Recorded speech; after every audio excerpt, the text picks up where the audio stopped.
Hello बच्चों, let's see this question. The block shown in the figure is acted on by a spring with a spring constant K and a weak frictional force of constant magnitude F.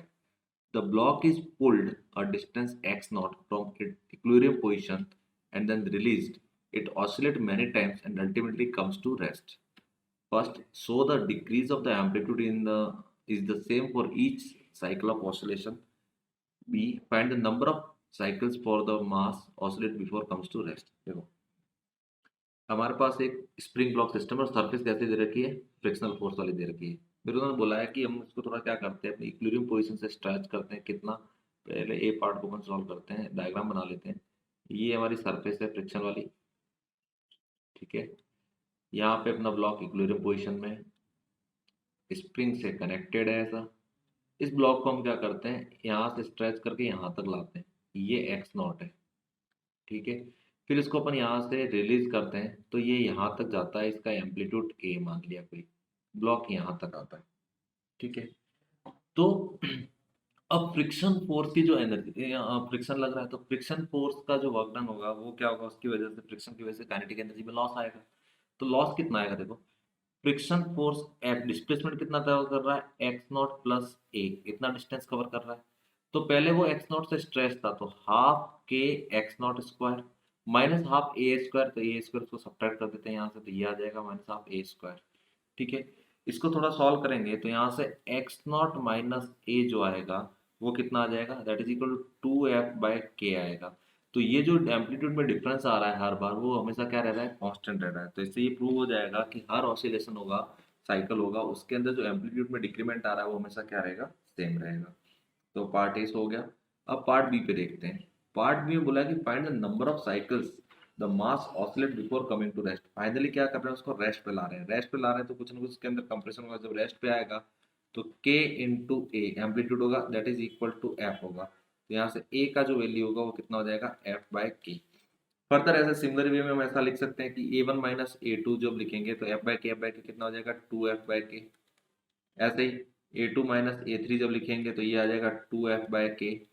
Same similarly इसको ऐसा लिखेंगे f a n minus one minus a n जो लिखा जाएगा वो भी कितना आ जाएगा, 2f बाय के, करेक्ट। जब इन सबको ऐड करेंगे तो ऐड करने में हमको क्या मिलेगा, इन सबको ऐड करेंगे तो यहाँ से आ जाएगा एक्स नॉट। एक्स नॉट हमने देखा, एक्स नॉट माइनस एक किया था ना, तो वहां से आ जाएगा X not minus A is equal to N types of 2f by के।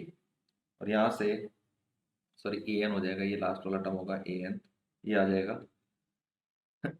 अब यहाँ से ए एन जो होगा, that A N is equal to X not minus N into 2f by K, इसके इक्विवेलेंट हो जाएगा, ठीक है।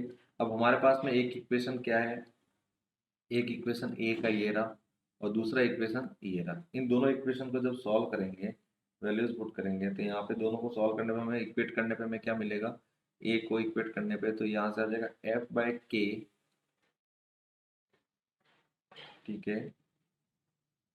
यहाँ थोड़ा मैंने गलत लिख दिया था, ये ए जो होगा यहाँ पे मैं ए के बाय एफ के बराबर, के ए इज इक्वल टू एफ था, ठीक है। इन दोनों को इक्वेट करेंगे तो यहाँ से आएगा K by F is equal to X not minus, ये एफ बाय के ही आएगा, F by K is equal to X not minus N into 2f by K, इसके इक्विवेलेंट हो जाएगा। तो यहाँ से जो n का वैल्यू आएगा, that n is equal to X not minus K by F divided by 2f by K, something ऐसा कुछ हो जाएगा, ठीक है।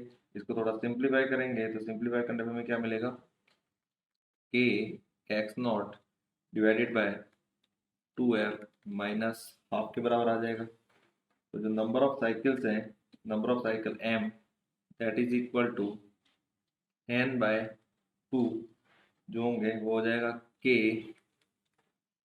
X naught divided by 4f minus 1 by 4 which is equal to 1 by 4 multiply k x naught divided by f minus 1। ये आ जाएंगे हमारा number of cycle जब वो रेस्ट पे होता है.